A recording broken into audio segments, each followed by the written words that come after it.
Bienvenidos a las personas que nos están mirando allí en internet en esta mañana. Bienvenido una vez más a una enseñanza más de Entre Páginas de la Biblia. Qué bueno que estás en contacto con nosotros. También le damos saludo a las personas que están en la prisión, que nos ven allí en el ministerio cada semana. Un gusto en estar en contacto con ustedes. Esta semana estuvimos allí con ellos y fue una tremendísima bendición. El título de la enseñanza en esta mañana es Intoxicación. Intoxicación. Y el subtítulo es Al César lo que es del César.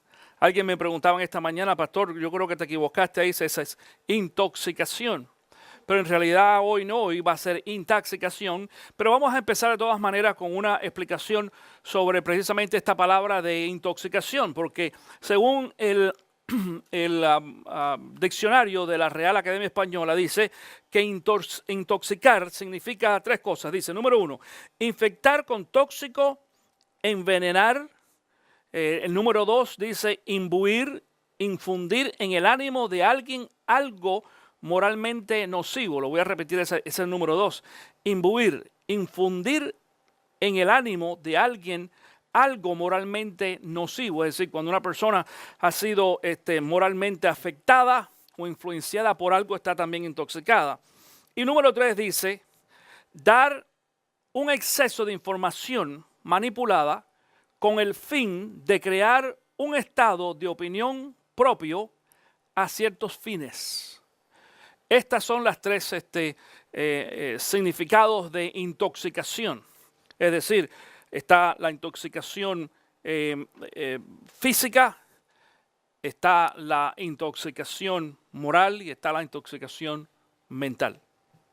Vamos a hablar de las tres, las vamos a mezclar las tres en el día de hoy por la historia bíblica que vamos a contar en esta ocasión. ¿Y por qué esta enseñanza en este día? Bueno, la semana pasada nos tocó a todos nosotros pagar taxes, aquellos que ya lo hicieron a tiempo. Quizás algunos, no sé si están atrasados, pero generalmente los hispanos lo dejan hasta el final. Y más que todo si uno tiene que pagar. Si tienes que pagar, pues generalmente uno lo que hace es dejar el pago, el cheque, hasta el último día, porque uno dice, ¿para qué voy a mandarle al gobierno un cheque? Mi dinero desde el principio de año, entonces la gente pues lo hace el día 15. De hecho, cerca de las 12 de la noche, en algunas ocasiones vas a ver una cola de autos allí en el ¿cómo se dice? En el correo. Porque si no lo pones antes de las 12 y el correo no lo sella, pues pudieras meterte en problemas con el IRS. Hay muchos de nosotros que tenemos que pagar. Luis y yo hace muchos años que pagamos. No tenemos dependientes, es decir, no tenemos niños pequeños ni personas que dependan de nosotros. Y eso es lo que más ayuda en algunas ocasiones al poder ahorrar o que te paguen o te den algún reembolso. Quiero decirte algo, mi querido hermano, si tú me escuchas a mí también ahí, puedes hablar con una persona que sea experto en taxes, un experto en taxes. Si tú no tienes dependes y no tienes casa y te regresan dinero, el que te está arreglando los taxes te está haciendo algo incorrecto. Cuidado, porque eventualmente decimos nos van a coger, eventualmente. Decimos esto porque y yo conozco personas que están inclusive presos en estos momentos por ellos, el gobierno lo llama como evasión de impuestos o fraude, correcto. Tony ha estado en esta cuestión de banco y finanzas muchos años y sabe. Inclusive hay pastores, tesoreros presos en estos momentos. Yo tengo una lista de un ministerio del cual estoy en contacto todos los años y en algunas ocasiones, pues una vez al año voy a algunas de esas conferencias donde ellos muestran estas historias de pastores y de tesoreros. Estamos hablando en el área de la iglesia que se han metido en grandes problemas por la cuestión de los taxes y han caído presos.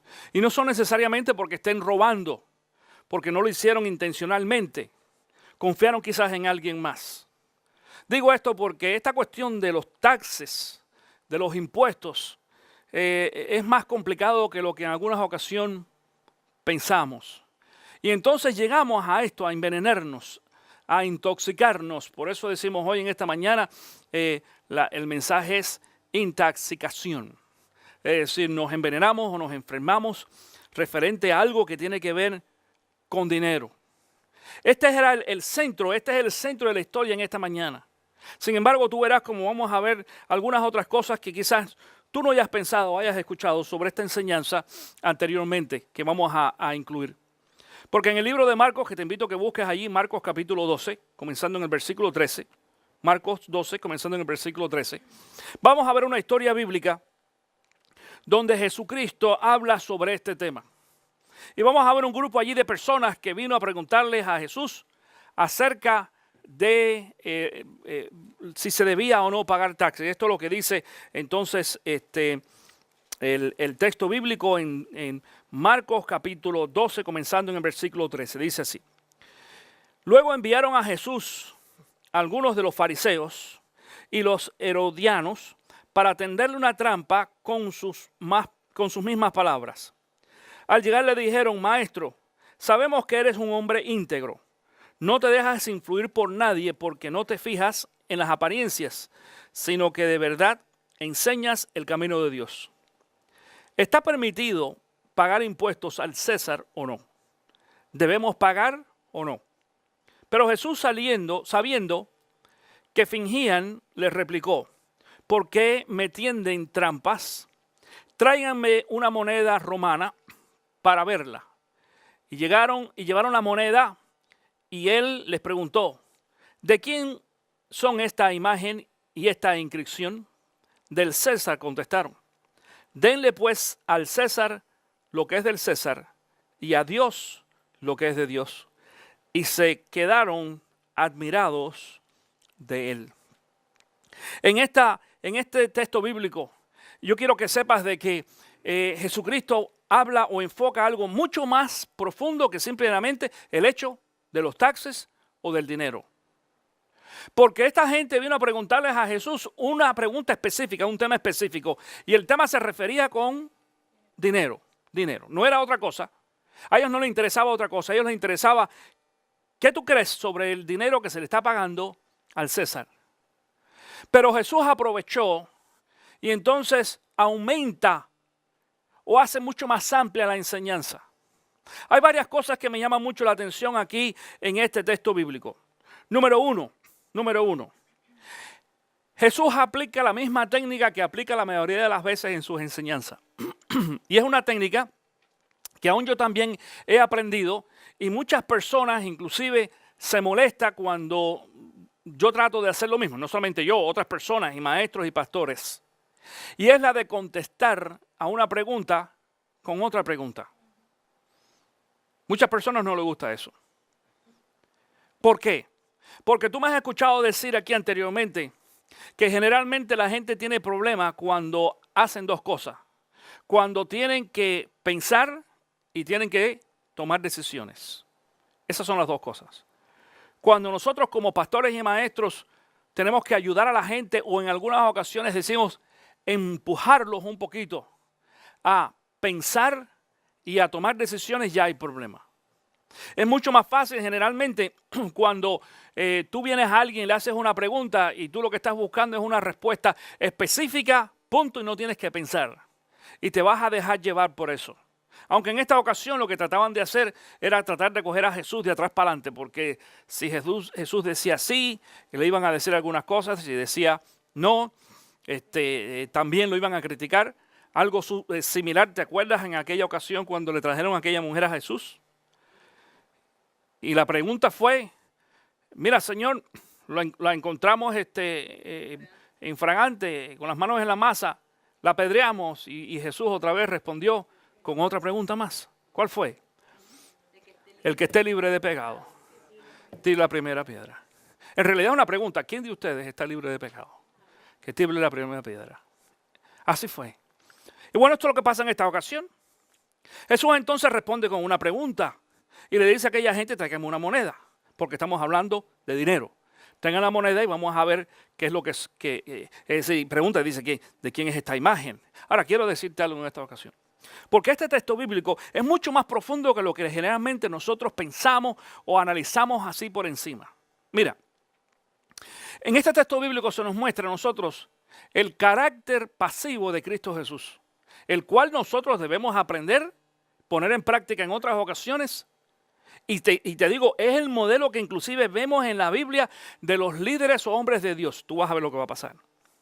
Porque si tú no sabías, Jesús nació, vivió, murió y resucitó durante el tiempo más difícil que la nación judía estaba viviendo. La nación judía estaba subyugada bajo el gobierno de Roma.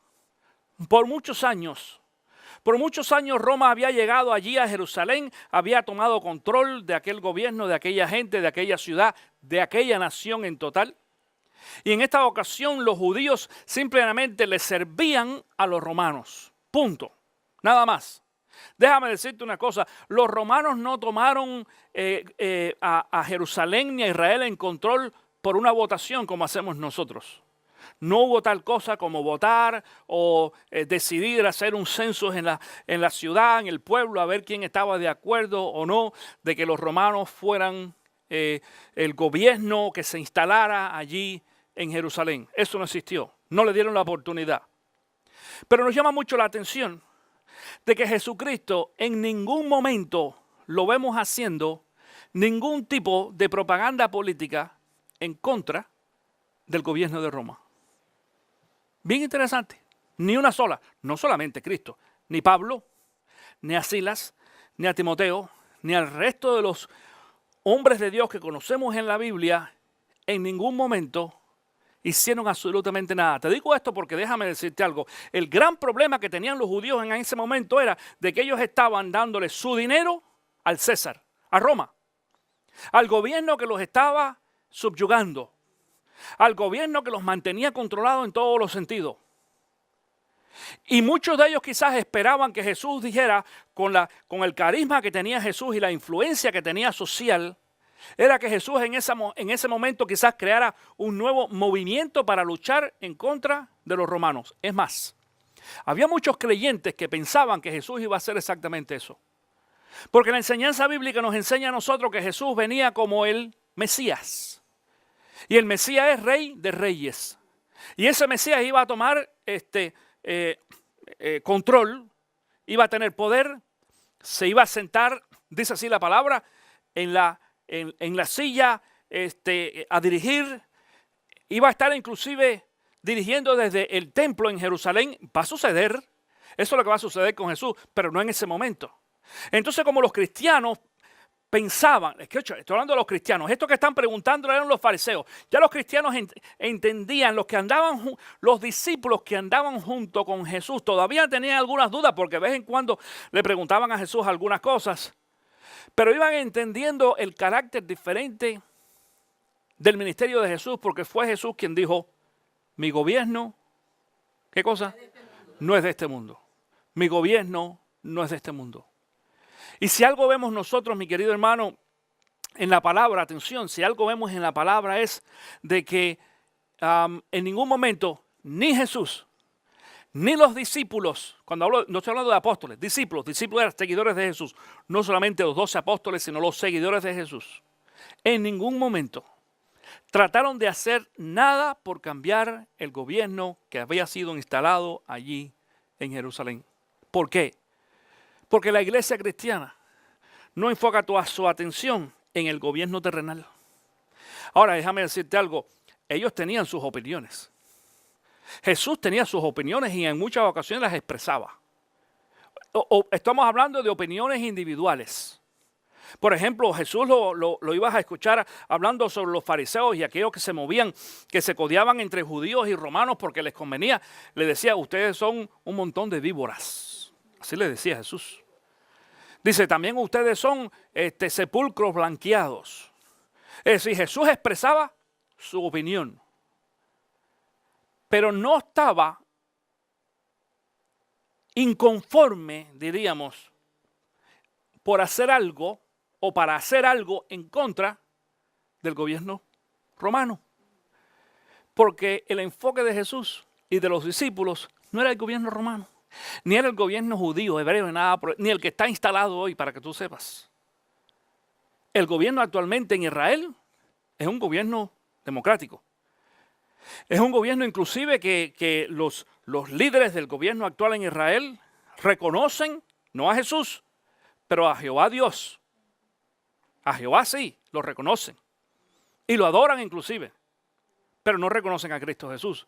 Con todo y eso, ese gobierno va a venir a ser removido por Cristo Jesús cuando Jesús venga en su segunda venida. Eso es lo que dice la palabra de Dios. Entonces, en esta ocasión, ellos pensaban que al hacer esa pregunta a Jesús, Jesús iba a tomar, decimos en inglés, to get in charge, tú sabes, a tomar control allí. Iban a utilizar la influencia de Jesús como líder social o demás, o a un religioso, para poder luchar en contra del gobierno romano. Y una de las cosas que no vamos a hacer es pagarle impuestos, lo primero. Porque ¿sabes qué pasa? A ninguno de nosotros nos gusta pagar impuestos. Gustarnos. Yo no sé a quiénes de ustedes les gusta pagar impuestos. A mí no. Nosotros en los trabajos regulares, por ejemplo, a Luisa le deducen allí de su cheque los taxes. Yo al final del año, como legalmente como pastor, pues aparezco como un que se llama self-employer, es decir, un empleado propio, correcto. Pues tengo que pagar mis taxes voluntariamente cada 3 meses o cada 4 meses o al final de año. Y entonces, pues, ¿sabe? No es cuestión de que me lo quitan, es cuestión de que uno tiene que decir, tengo que hacerlo y hacer el chequecito, y es bastante, ouch. Yo acabo de hacer un cheque la semana pasada que me duele, el cheque más grande que he hecho, que hago todos los años es ese. Ese es el cheque más grande. Y no quisiera, pero es necesario. Ahora te voy a decir una cosa.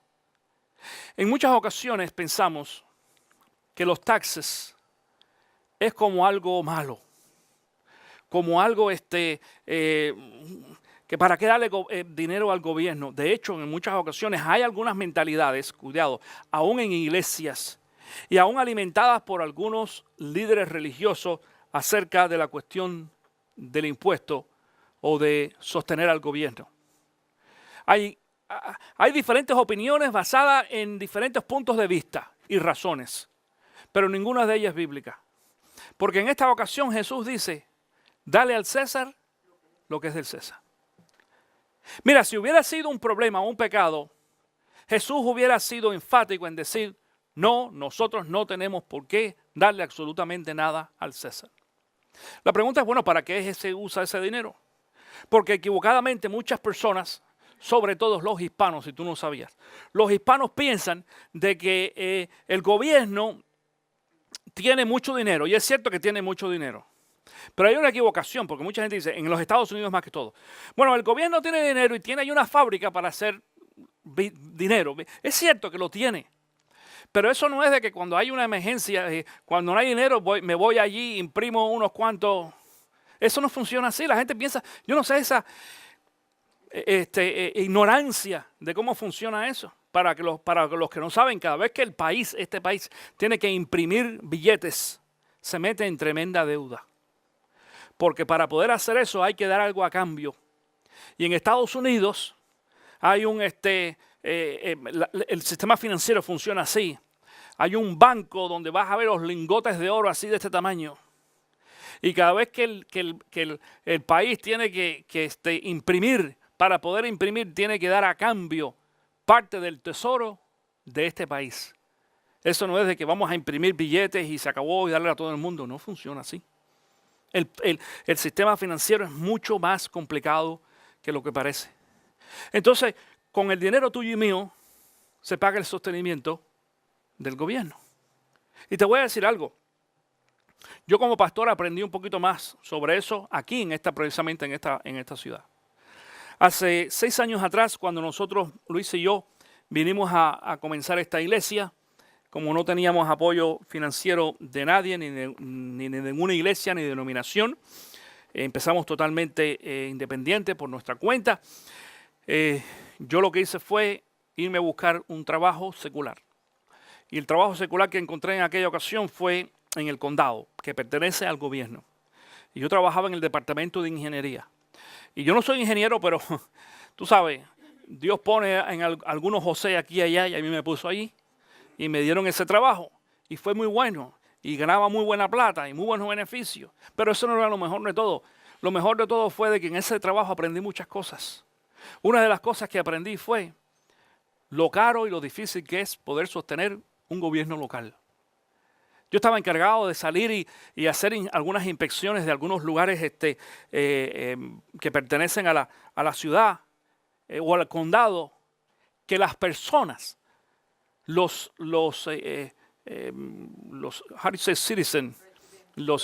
ciudadanos de esta ciudad destruyen porque simplemente les place destruirlo.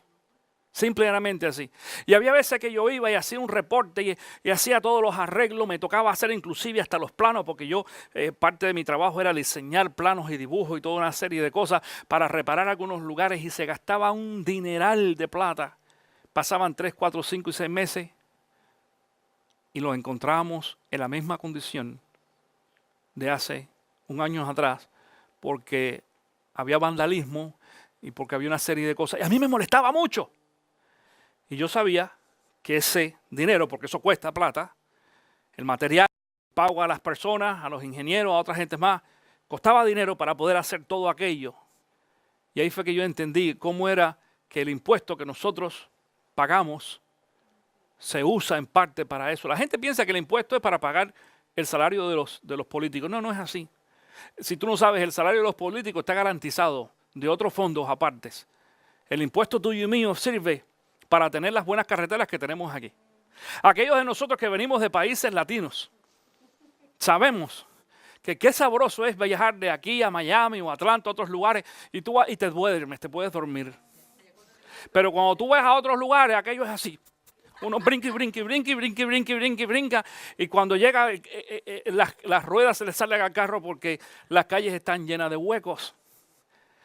Cuando tú tienes un accidente, mi querido hermano, este es el único país que cuando aunque te caigas en la calle, no tiene que ser un accidente de carro, llega el bombero, las 2 ambulancias y hasta un helicóptero a cada rato. Este es el único país. ¿De dónde sale eso? De los taxes. De los taxes. Hay ciertas cosas que nosotros no entendemos que son beneficios. Ahora, eso no solamente en los Estados Unidos. También los taxes eran en aquel tiempo para poder sostener. Esa es la forma en que los gobiernos sostienen a los pueblos, a las ciudades. Ahora, ¿qué es lo que sucede? Y entendemos. En los países nuestros, más que todo, como hispanos, en los países nuestros, el problema es que los políticos se roban también los taxes. Es cierto, es cierto, es cierto. Mi hermano, es cierto. Entonces, ¿qué es lo que pasa? Que nosotros venimos a los Estados Unidos ya con esa idea en nuestra mente. De que como la gente se roba en otros lugares el dinero que nosotros ponemos para los taxes, entonces aquí no queremos pagar taxes porque pensamos que se lo van a robar. No estamos diciendo que no se roban el dinero aquí. Este no es un país perfecto, pero de todos los países en que hemos vivido, sabemos que es el mejor. Y sabemos que tenemos beneficios. Déjame decirte, este es el único país en el mundo donde tu mamá o tu abuelita, cuando viene aquí a este país, si se queda a vivir aquí, que nunca trabajó en este país, nunca disparó un chícharo, como decimos, para esta sociedad, pero si se queda aquí en los Estados Unidos y llega a la edad de retiro, apliquen el gobierno y le dan Food Stamp y Medicaid y ciertos beneficios. Este es el único país en todo el mundo. ¿Sabes de dónde sale eso? De los taxes tuyos y míos también. Hay beneficios. Escucha, estoy en esta mañana haciendo esta enseñanza específicamente para nosotros los creyentes o los cristianos que vivimos aquí en los Estados Unidos. Y es cierto que nos toca pagar muchos taxes, porque déjame decirte, ninguno de nosotros en nuestros países nunca pagamos tantos impuestos como aquí, ¿sí o no? No solamente eso, algunos de nosotros en nuestros países no pagamos nada de impuestos. Gente que tiene negocios y no paga nada. ¿Por qué? Porque no existe el control que existe aquí, pero tampoco existen los beneficios que existen acá. Bueno, déjame decirte esto. Te estoy mencionando esto en esta mañana Porque Jesús también conocía esto. No lo dijo aquí en esta ocasión. ¿Sabes por qué? Porque los fariseos que conocían la ley, porque los fariseos eran los expertos en la ley, sí sabían de que los taxes o los impuestos que ellos le daban al César eran exactamente para eso. Y mucha gente piensa de que en el tiempo de Jesús eran como los indios que andaban con taparrabo y esas cosas y una plumita. No, no, eso no era así. En aquellos tiempos había una tecnología tremendísima, mi hermano. Date cuenta que en ese tiempo ya existían las pirámides de Egipto, que todavía ahora en el siglo XXI están figurando los ingenieros y los arquitectos. ¿Cómo fue que aquella gente hizo eso? ¿De dónde? ¿Cómo fue eso? Jerusalén tenía un sistema de acueducto que no existe en estos momentos, que es algo espectacular, el sistema de acueducto que tenían Jerusalén. Estoy hablando de unos acueductos carísimos, mucho más que lo de ahora, porque el acueducto que nosotros conocemos ahora son tubos por abajo de la tierra o por encima. Pero en aquel tiempo eran unas murallas tremendas y el agua corría. Era un acueducto que podía andar hasta un carro de caballo por dentro, es decir, porque no eran tubos bajo tierra, sino eran por encima de murallas y demás. Y una presión tremenda. Si ves History Channel te vas a dar cuenta. Tanto Roma como muchas de las ciudades y aún Israel, Jerusalén, tenían agua corriente como nosotros ahora. Igual tú llegabas y abrías la llave y había agua corriente. Uno dice, ¿cómo es eso? No eran con bombas eléctricas como las que nosotros usamos, era otro sistema. Pero aquella gente no estaba tan atrasado. No solamente en eso. Por ejemplo, tenían un sistema de vías tremendas. Por Jerusalén pasaba una carretera que se llamaba la Vía Dolorosa. Jesús pasó por ahí. Y era una vía que los romanos habían edificado o construido. Y venía desde Egipto. Y pasaba por el centro de Jerusalén, iba hasta Roma. Era como lo que nosotros conocemos ahora como el freeway de aquellos tiempos. Que llovía y todo. Y no, aquello estaba hecho, pero con tremendísima calidad. Es decir, Jesús sabía de que los impuestos, los taxes que ellos pagaban, les ofrecía también a ellos cierto beneficio. Por eso es que Jesús no estaba en contra de los taxes o de los impuestos, y nosotros no podemos estar tampoco en contra de eso. Yo nunca he predicado en contra de eso. Yo quizás he enseñado o he hablado como, no tanto enseñar, sino porque trato de no usar el púlpito para esto. Yo he tratado por muchos años como pastor de usar el púlpito para la parte bíblica. Y me vas a escuchar hacer algunos comentarios como en el día de hoy de cuestiones históricas, sociales y políticos, pero sin caer en apoyo a ningún otro candidato, ni un partido, ni nada por el estilo, porque ese no es el ministerio nuestro. Pero sí tengo opiniones personales, que en algunas ocasiones las expreso conversando con algunas personas como las tenía Jesús también en aquella ocasión. Dentro de esto entonces tenemos que empezar a hacernos algunas preguntas en este día. La primera de ellas es, según la Biblia, ¿cuál es mi responsabilidad con el gobierno entonces? Porque fíjate que Jesús dice aquí, y esto es lo que dice al final del versículo, denle pues al César lo que es del César y a Dios lo que es de Dios. No dijo aquí, denle a César el dinero o los taxes. Dice, denle a César lo que es del César. Y como no especificó qué, nos vamos a dar cuenta en esta mañana que la palabra de Dios nos enseña que hay más de una cosa que nosotros debemos de darle al César. Número 1, en el día de hoy, anota para aquellas personas que toman nota. Número 1, debemos orar por ellos. En el libro de Primera de Timoteo, capítulo 2, del 1 al 4, esto es lo que dice el apóstol Pablo. Así que recomiendo, ante todo, que se hagan, dice, plegarias, oraciones, súplicas y acciones de gracias por todos. Pero mira esto, subráyalo ahí en tu Biblia. Especialmente, ¿por quién? Por los gobernantes, especialmente por los gobernantes y por todas las autoridades. Es decir, la Biblia nos enseña a nosotros orar por los gobernantes. La pregunta es ¿para qué? ¿Para qué? Bueno, si seguimos leyendo este texto, dice allí, para que tengamos paz y tranquilidad y llevemos una vida piadosa y digna. Esto es bueno y agradable a Dios nuestro Salvador, pues Él quiere, di conmigo, Él quiere que todos sean salvos y lleguen a conocer la verdad. ¿Quién es Él? ¿Quién es Él? Jesús, Dios quiere que todos sean salvos. Es decir, Dios quiere que los gobernantes sean salvos. Yo he escuchado esto de la boca de algunos cristianos. Dicen, yo oro por los gobernantes. Sí, para que se mueran. ¿Tú no has escuchado eso?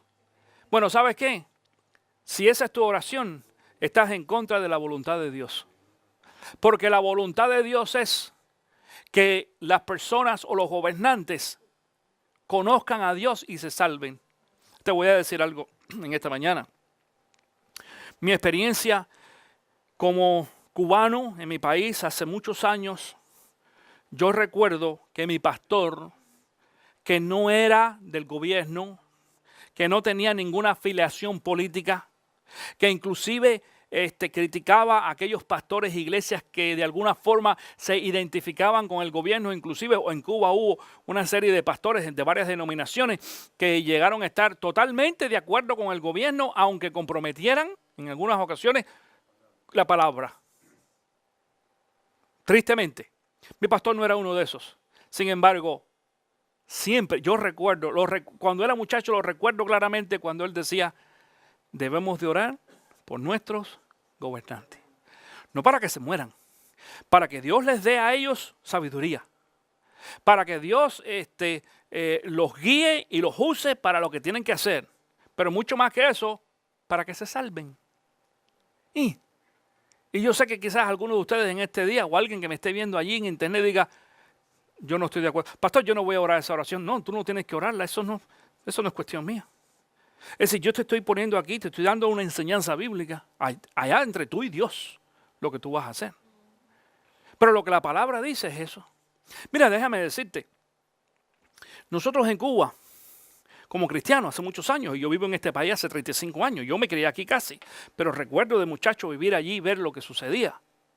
Pero a través de los años yo sé que la iglesia, y he hablado con creyentes que vienen de la isla, recientemente gente que vive allí, creyentes, y ellos dicen, nosotros seguimos orando por Fidel Castro, para que Fidel Castro se convierta al evangelio.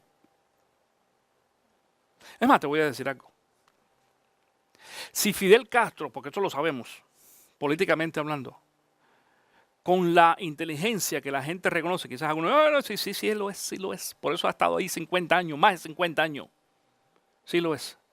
Si ese hombre fuera convertido, cristiano, ay papá, ese tipo de gente revoluciona el mundo. Y dice aquí este texto bíblico en el día de hoy, dice, a Dios nuestro Salvador, pues Él quiere, Dios quiere que todos sean salvos. Mira, Dios quería que Chávez se salvara. Dios quería que ¿cómo se llama? El que agarraron por allá en Gaddafi y todo esto se salvaran.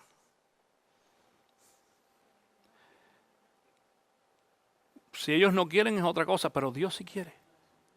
El problema es de que cuando tus hijos no quieren algo, tú dices, ellos no quieren. O tú tratas de seguir intentando de que ellos quieran. ¿Verdad que sí? En este caso nosotros, como creyentes, hemos sido dirigidos por Dios para que nosotros oremos por nuestros gobernantes. Cuidado con esto. La palabra no dice que oremos por nuestros gobernantes si nos caen bien. No dice que oremos por nuestros gobernantes si son de nuestros mismos partidos. No dice que oremos por nuestros gobernantes si nosotros estamos de acuerdo con ellos. El presidente actual de este país tiene muchas cosas en las cuales yo no estoy de acuerdo. Sin embargo, en estos momentos oramos por el presidente de este país. ¿Por qué? Porque déjame decirte una cosa. Está allí, ¿sabes por la voluntad de quién? De Dios. Por la voluntad de Dios. Porque la Biblia dice esto, Dios pone y quita reyes. Y nosotros hacemos todo lo que podemos hacer por nuestra parte. Mi hermano, es cierto que hay injusticia en algunas ocasiones. Sí, es cierto, es cierto. Es cierto que hay trampa, por ejemplo, en las votaciones cuando vemos en los países nuestros. Es cierto que los hay, sí los hay. y hacen trampa y salen algunas personas elegidas en contra de la voluntad del pueblo. Sí, es cierto, pero algo que te voy a decir una cosa.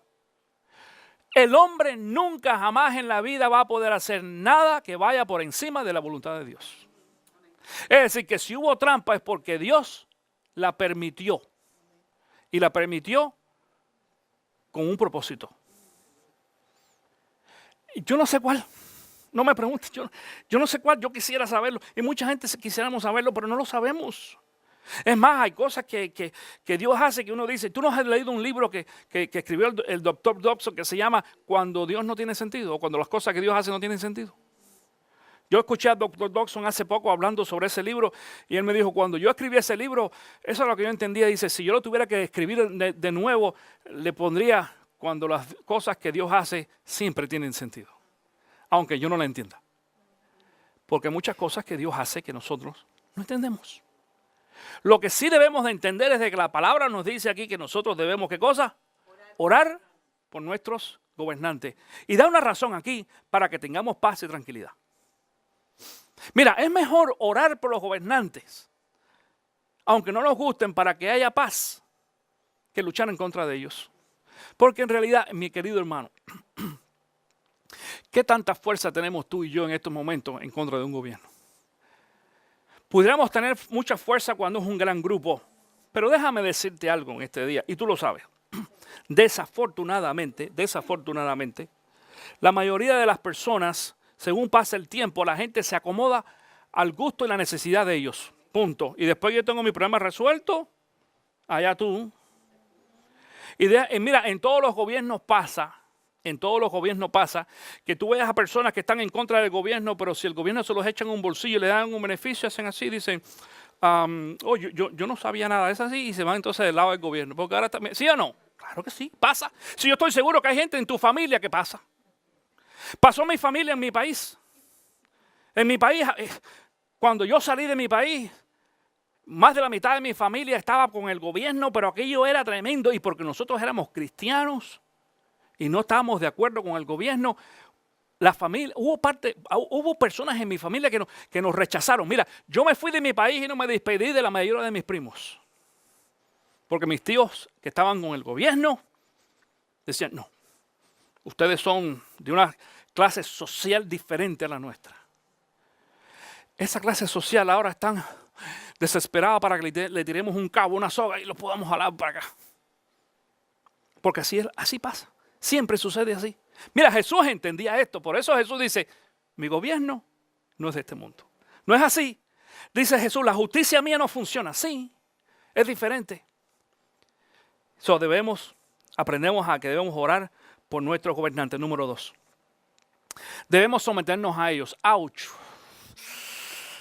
Orar a lo mejor decimos, yo no lo siento, pero bueno, el Señor dice, bueno, vamos a orar por los gobernantes. Y hay veces que se hacen oraciones hipócritas, de cosas que tú oras, pero tú no lo sientes. ¿Tú, verdad que sí? Claro, pero ahora dice someternos también. Sí, mira, 1 de Pedro capítulo 2, versículos 13 y 14. Dice, sométanse por causa del Señor a toda autoridad humana. Ya sea el rey, escucha esto, ya sea el rey, es decir, ya sea el presidente, como suprema autoridad, o a los gobernadores que él envía para castigar a los que hacen el mal y reconocer los que hacen el bien. Es decir, mira lo que dice aquí. Te lo voy a poner en una traducción español mucho más práctica. Tenemos que sujetarnos al presidente, al gobernador de la ciudad, al alcalde. Dice, pero los que envía también. ¿Sabe quiénes son? A la policía. A la policía. Yo sé, en los países nuestros este es un problema con la policía, porque la policía está corrupta. Corrupta. La primera vez que yo viví en México durante casi 3 años, 2 años y algo. Allá por el año 80, 81, 82. Y la primera vez que yo llegué allí, viví allí, tenía un carrito, un Volkswagen, y yo muy contento. Y me pasé un día, una amarilla, porque yo recuerdo que no era roja, pero bueno, de todas maneras el policía me paró. Y cuando me paró y me pide la licencia, yo saco la licencia de la Florida. Yo vivía en Miami cuando aquello. Y digo, este viene de Estados Unidos. Tú sabes, la mordida es doble. Y el tipo me dijo a mí, esto se resuelve solamente con un milagro. Así me dijo. Y yo pues lo tomé. Lo tomé como me decía, bueno, pues vamos a orar para que Dios haga un milagro. Y yo no sabía lo que era el milagro. El milagro quería decir 1,000 pesos. Era 1,000 pesos, eso es lo que se llamaba milagro. Y como yo le dije, pues vamos a orar, pues el hombre me sacó del carro, me quitó mis papeles y fui a parar al corralón aquel día. Me llevaron preso, Y entonces cuando yo llegué allí a la policía y le dije al que me estaba atendiendo, bueno, él me dijo un milagro y yo soy cristiano y vamos a orar para que Dios haga un milagro. Entonces el hombre se empezó a reír y me explicó, ¿dónde tú eres? ¿Tú eres extranjero? Sí, yo soy cubano, vengo de Estados Unidos, vivo en Miami. Entonces me explicó, dice, no, mira papá, siéntate, déjame explicar todo lo que quiere decir. 1,000 pesos. Claro, ya cuando estaba en la policía ya no eran un milagro, eran como 5 milagros. Me costó mucho más caro. Y entonces después aprendí la lección y lo que hacía era que yo traía mi licencia de conducir en mi bolsillo y traía un paperclip, una presilla y un milagro atrás, bien dobladito así atrás. Entonces cuando me pararon muchas veces. Esa no fue la única. ¿Sabes que me paraban? Porque te paran por cualquier cosa. Hasta por no hacer nada. Porque, ¿verdad? Ustedes que son de México saben cómo es la cosa. Entonces, enseguida que el policía me paraba, yo sacaba la licencia, se lo daba. Y el tipo decía así, sacaba el milagro. Oh, muchas gracias, buen día. Bueno, y vamos. Ya. Así era. Claro. Entonces, claro, nosotros venimos acostumbrados. Venimos con esa mentalidad. Yo tengo un amigo, y tengo amigos inclusive policías aquí en la ciudad porque yo trabajo como capellán allí en el sheriff. Y es increíble, muchos de ellos me dicen, oye, que a veces que paramos a un hispano aquí y el tipo nos quiere dar una mordida, no quiere. Y eso es una ofensa tremenda. Es más, es delito federal. Cuando tú le tratas de sobornar a un policía, entonces, aunque no hayas hecho nada, ahora sí tienen algo para llevarte preso. Venimos con esa mentalidad y pensamos que los policías todos son corruptos. Hermano, de vez en cuando aparece un policía corrupto, pero no todos son corruptos. De vez en cuando aparecen políticos corruptos, pero no todos son corruptos. De vez en cuando aparecen pastores corruptos, pero no todos son corruptos. Billy Graham dice, todos los días salen de todos los aeropuertos de los Estados Unidos, entra y sale, dice, cientos y miles de aviones y nadie dice nada. La gente le presta atención cuando uno de esos aviones tiene un accidente. Pero nadie dice nada bueno de aquellos que entran y salen sin problema ninguno. Así que nosotros tenemos que aprender a someternos a la autoridad. Número 3 en esta mañana. Número 3, debemos pagar los impuestos. Jesús lo dijo y dice aquí el libro de Romanos ahora en el capítulo 13, versículo 7. Paguen a cada uno lo que le corresponda. Si deben impuestos, paguen los impuestos. Si deben contribuciones, paguen las contribuciones. Al que deban respeto, muestren respeto. Al que deban honor, dice, ríndanle honor. Eso sí, la Biblia nos enseña a nosotros que nosotros debemos pagar. Es decir, es más que dinero lo que nosotros debemos de darle al César o al gobierno. No es solamente el dinero, hay otras cosas más. Pero al mismo tiempo entonces Jesús en este texto bíblico, con esto vamos a concluir hoy, fíjate, en este texto bíblico Jesús aprovecha y dice, darle a César lo que es de César y ¿qué más? A Dios. Porque a Dios le pertenece también entonces algo. Si al César le pertenece algo, a Dios también le pertenece algo. Y mira lo que dice según la Biblia, ¿cuál es mi responsabilidad con Dios? Número 1, debemos orarle a Él. Fíjate, orar por los gobernantes, pero ahora orarle a Dios. Y cuando hablo de orar, quisiera decir también que no solamente nos estamos limitando a la oración, sino también a la adoración. Pero vamos a hablar de la oración. Lucas 18:1 dice, Jesús le contó a sus discípulos una parábola para mostrarles que deberían orar siempre sin desanimarse. Esto lo dice Jesús. Primera de Tesalonicenses 5:17 dice el apóstol Pablo, oren sin cesar. Oren sin cesar. Es necesario. Dios espera nuestra oración. Número 2, debemos someternos a Él. Fíjate que estamos hablando de un paralelo. El paralelo es ese que existe entre lo que debemos darle al César y lo que debemos darle a Dios. Debemos someternos a Él. No, la palabra nos enseña que nos sometamos, dice, a los gobernantes. Pero dice Santiago 4:7, así que sométanse a Dios. resistan al diablo y él huirá de ustedes. Déjame decirte algo que nosotros los pastores aprendemos. Las personas que no se someten al Señor y a la autoridad de la iglesia es porque no se someten a la autoridad de afuera. Eso es una crisis en la iglesia, cuando la gente no se somete a la autoridad. Y yo no estoy hablando de ese concepto de apostolado, de que Dios me dijo que te dijera. No. Hermano, yo nunca he venido con ninguno de ustedes con eso. Lo que a Dios no te dice, no me lo va a decir a mí. ¿Okay? Si tú tienes una relación personal con Dios, Dios te va a hablar a ti personalmente y no a mí. Es decir, yo a lo mejor te pudiera dar un consejo. Te pudiera decir, mira, lo que yo estoy viendo por mi experiencia y lo que pudiera suceder en tu vida. Claro, esta forma de manipulación, acuérdate que una de las cosas que nosotros dijimos de significado de intoxicación es, dice, cuando dar un exceso de información manipulada. Cuando se da una información manipulada para poder llevar a la gente a hacer y decir algunas cosas, y entonces vas a ver a algunos predicadores, Dios me dijo que te dijera. Pero entonces también, porque eso me ha pasado a mí. Ahora, los que no son pastores también han cogido esa costumbre. Hay veces que vienen algunos y me dicen a mí, mira, Dios me dijo que te dijera. Digo, no juegue. Cuando yo vine aquí a esta ciudad a comenzar CC Vida, todavía no habíamos comenzado, estamos durante el año de planeamiento para comenzar esta iglesia. Hubo una persona que me llamó, ni me conocía, me llamó por teléfono. Venía de la ciudad de Miami para acá. Y él me dijo, mira hermano, me enteré de ti por quién sabe quién. Ah, sí, qué bueno. Y te quiero decir de que Dios me dijo que te dijera que no abrieras ninguna iglesia, que esperaras porque tú vas a ser un discípulo mío. Y yo digo, así me dijo el hombre. Digo, ¿qué? ¿Y cómo fue que Dios no me lo dijo? Si yo tengo email y teléfono y todo, y nunca me ha dicho nada. ¿Cómo fue que te lo dijo a ti? Sí. ¿Y cómo fue la cosa? Entonces, ahora tú sabes, existe sí, esa es una moda, ¿no? Ahora, una moda. Bueno, yo sí estaba claro de que Dios me había dicho a mí, antes de venir a esta ciudad, cuando estábamos en Miami, que Luis y yo recojan sus matules que se van a Ocala a comenzar una iglesia. Y aquí estamos, esta es la prueba. De eso es. Así que tenemos, claro, se manipula esto para la cuestión del sometimiento. Atención, someterse a una persona no es esclavitud. ¿Ok?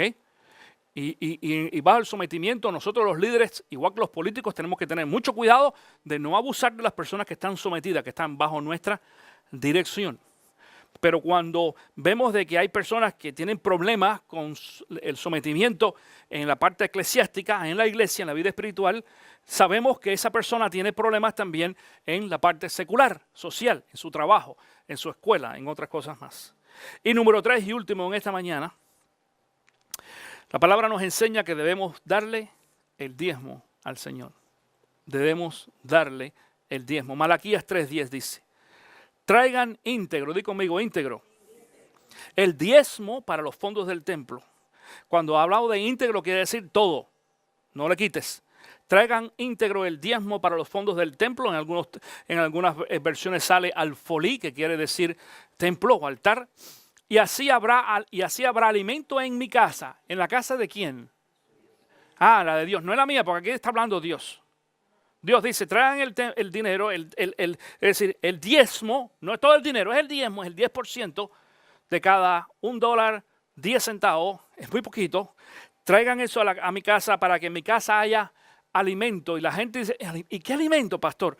Hermano, no estamos hablando de alimento de que porque mucha gente piensa, bueno, yo voy a dar el diezmo y me voy a ir a comer a la iglesia, a almorzar. No estamos hablando de eso. No, porque hay iglesias que hacen eso. Y yo no los critico, yo tengo al menos 2 amigos diferentes que conozco que ellos hacen almuerzo en la iglesia todos los domingos. Es más, no solamente los domingos, hasta los días entre semana, todos los servicios tienen comida. Y yo le dije una vez, ¿tú has tratado de eliminar la comida en la iglesia a ver qué pasa un día? No, ¿para qué? Digo, tú verás, hazlo.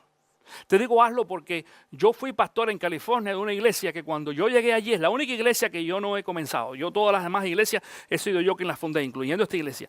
Pero aquella no, a mí me invitaron de ser pastor de esa iglesia y era una iglesia muy grande y allá había un programa de comida que aquello era tremendo. Yo miraba cómo funcionaba aquello y yo les dije a los diáconos en una ocasión, ¿y qué tal si un día aquí no existiera ese programa de comida? Dice, pastor, nada, no va a pasar nada. Digo, vamos a probar. 30 días solamente. Vamos a quitarlo por 30 días y después de los 30 días se reinstala otra vez. Mira, mi hermanito, déjame decirle, en 30 días más de la mitad de la iglesia dejó de asistir. No, en serio se los digo. Más de la mitad de la iglesia dejó de asistir. Yo todo lo que quería era probarle a aquella gente de que hay personas que solamente están por el beneficio. Pero eso no es nuevo, eso no es nuevo. Si Jesús fue el que en una ocasión vino aquí y alimentó a 5,000, dice la palabra, y después llegó y se montó en la barca y se fue al otro lado, y cuando llegó ya había gente allá que habían estado aquí. Increíble. Les dieron la vuelta al lago. En serio, no fueron en barco, es decir, en barco era más, pero aquello increíble. Aquella gente corrió. Y cuando llegaron ya, cuando Jesús se bajó de la barca, dice la palabra, de que aquella gente ya los estaba esperando allí. Y le digo, Señor, aquí estamos para escuchar tu palabra. Y dice que Jesús le dijo, ay, descarado, mira, ustedes están aquí porque son unos comelones, y porque yo les di comer allá y quieren comer otra vez aquí. Otra vez. Eso fue lo que hizo Jesús. Tú ves que él no tenía pelo en la lengua. Es decir, él expresaba sus opiniones. Pero dice la palabra entonces de que nosotros debemos traer nuestro diezmo al Señor para que haga alimento a mi casa. Otra vez, alimento no es ese tipo de comida. Es el sostenimiento del templo. Ese es el alimento ¿qué? Espiritual. El alimento espiritual. Se va a alimentar físicamente a la gente y a los pobres. Nosotros lo hacemos y compartimos y hacemos trabajos misioneros y todas esas cosas. Pero se refiere al alimento espiritual. Y dice el resto del texto, pruébenme en esto, dice el Señor Todopoderoso. Y vean si no abro las compuertas del cielo y derramo sobre ustedes bendiciones hasta que sobreabunde. Mira, lo que está diciendo aquí Dios en un vocabulario muy fino, porque si nosotros diríamos esto, no diríamos pruébenme en esto. Si tú y yo nos tocara decir esto, íbamos a decir, si tú eres machito de verdad, trata. I dare you to do it. A ver si eres de verdad tan valiente, tan como tú dices que eres. Por eso dice, pruébeme en esto. Prueba, trata. Y yo le digo, mi querido hermano, mira, tus impuestos te los quitan, tú no los das. ¿Entiendes esto? Yo los doy una vez al año, pero no es porque, qué bueno, Señor, gracias que llegó el tiempo de pagar impuestos. Te los quitan. Es más, para ser mucho más seguros, te los quitan ¿de qué? De tu cheque en el trabajo. Dios nos da la oportunidad que nosotros los entreguemos voluntariamente. Pero de la misma forma que mis taxes, escucha esto, de la misma forma que mis taxes me dan a mí beneficios de algunas cosas que podemos disfrutar en esta ciudad, gracias al Señor por eso. También nuestros diezmos nos dan beneficio porque Dios asegura, aquí dice, nos asegura prosperidad y dice en abundancia. Hablando de prosperidad, ustedes saben y lo he dicho en muchas ocasiones, yo no creo en el evangelio de la prosperidad. Nosotros no creemos en eso. Nosotros no creemos de que Dios quiere que todo el mundo sea millonario ni tenga dinero. Yo no creo eso. ¿Por qué? Porque el modelo bíblico no lo muestra así. Pero lo que sí sé es de que Dios sí quiere prosperidad para nuestra vida. Prosperidad integral, que no quiere decir solamente prosperidad económica. Quiere decir prosperidad de salud, de espíritu, de emociones, de familia, de toda una serie de cosas, pero dentro de eso está, aquí en este texto bíblico, se está refiriendo a lo material, al dinero. Dios quiere bendecirte. Y de la misma forma que tenemos que darle nuestros taxes al gobierno, yo te animo a que tú seas fiel y también le entregues al Señor lo que le pertenece al Señor. Y Dios va a bendecir tu vida y va a bendecir tu familia. Y dice aquí, hasta que sobreabunde.